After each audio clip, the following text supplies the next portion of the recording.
With your child know how to structure a newspaper report before the 30-minute timer begins? Welcome to this explainer. Look, if you're a parent of a year 5 or 6 student gearing up for the NSW Selective School Writing Test, you know exactly what I'm talking about. That ticking clock, it's honestly one of the absolute biggest challenges they face. Today, we're going to demystify the newspaper report format for this exact test.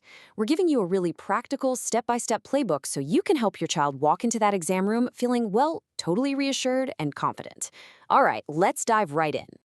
Section 1, the Newspaper Report Challenge, Facts First, Not Fiction.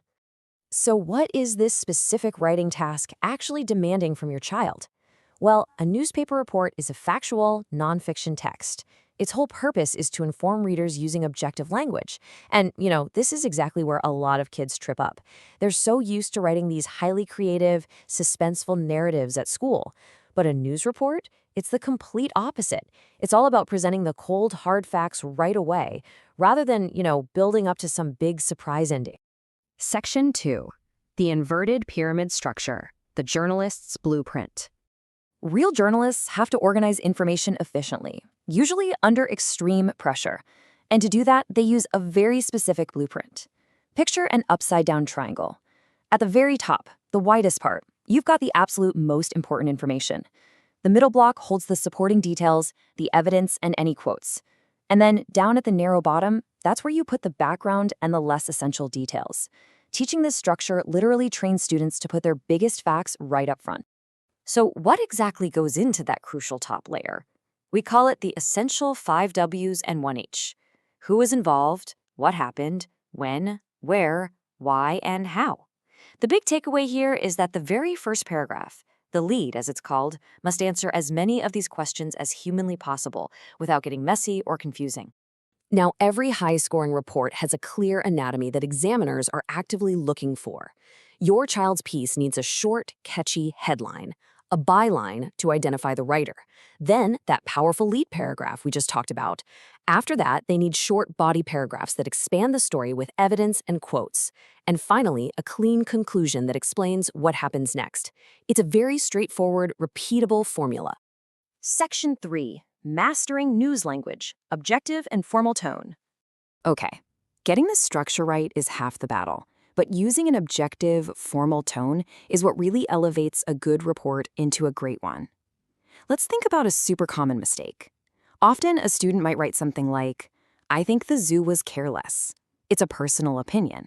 But journalists report the news. They don't judge it. The correct third-person approach is more like, "Several residents criticize the zoo's safety procedures." It's formal, it's objective, and it attributes that opinion to a specific source. And, the exact same rule applies to quotes. Kids love to inject a bit of drama. They might write, "This was the craziest thing ever." And while that's energetic, it's just not realistic for a formal news report. A much stronger, realistic quote sounds like, "We heard the alarm and moved everyone outside," said the principal. See the difference? It adds solid evidence and authenticity, completely skipping the exaggerated emotion. Tense control is another absolutely critical factor. Sometimes kids mix tenses up, writing something like, "The storm hits and damaged the roof." It makes the writing feel a bit messy. The correct way? Keep it clean. The storm damaged the roof. Past tense for completed events. Then, police are investigating. Present tense for ongoing conditions. Nailing this really shows the examiner that your child is in full control of their writing. Section 4. The 30-minute writing strategy. Plan, write, check. All right, here is your child's step-by-step game plan to conquer that daunting 30-minute timer. In the first 3 minutes, they decode the prompt and identify the exact event. From minute 3 to 7, they rapidly plan their 5 W's, 1 H, and a headline. Then comes the big block. Minutes 7 to 26 are dedicated to actually writing the report, facts first, using short paragraphs. And finally, those last 4 minutes from 26 to 30, those are reserved entirely for editing, spelling, grammar, and checking quotation marks. Mapping all this out can seriously take just a few minutes if they use a simple planning grid. Say for a practice prompt about a fictional wildlife escape, they just quickly jot down who is involved, what exactly happened, when did it happen, and where.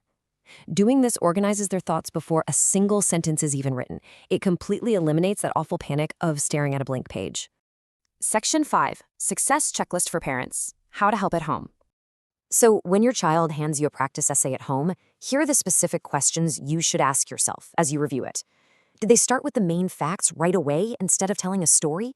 Are the paragraphs short, like just one idea each? Is the tone formal and third person? Do they include a realistic quote? And finally, does the report logically end with the next steps or the significance of the event? You can also really help them master those final 4 minutes of their 30-minute strategy by practicing this quick editing checklist. Make sure the headline actually matches the event. Check that the lead covers the 5 W's and 1 H. Ensure past and present tenses are used correctly. And of course, double-check that punctuation, spelling, and direct quotes are perfectly accurate. Catching those tiny errors in the last 4 minutes, it makes a massive difference. The NSW Selective School Writing Test is definitely a challenge, but with the right structure, it is entirely manageable. By practicing that inverted pyramid and mastering an objective news tone, your child can take 30 minutes of high pressure and turn it into a polished, high-quality newspaper report. So the only question left is, when the clock starts ticking on exam day, what will your child's headline be?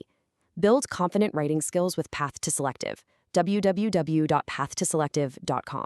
Thanks so much for joining me for this explainer, and best of luck to you and your child.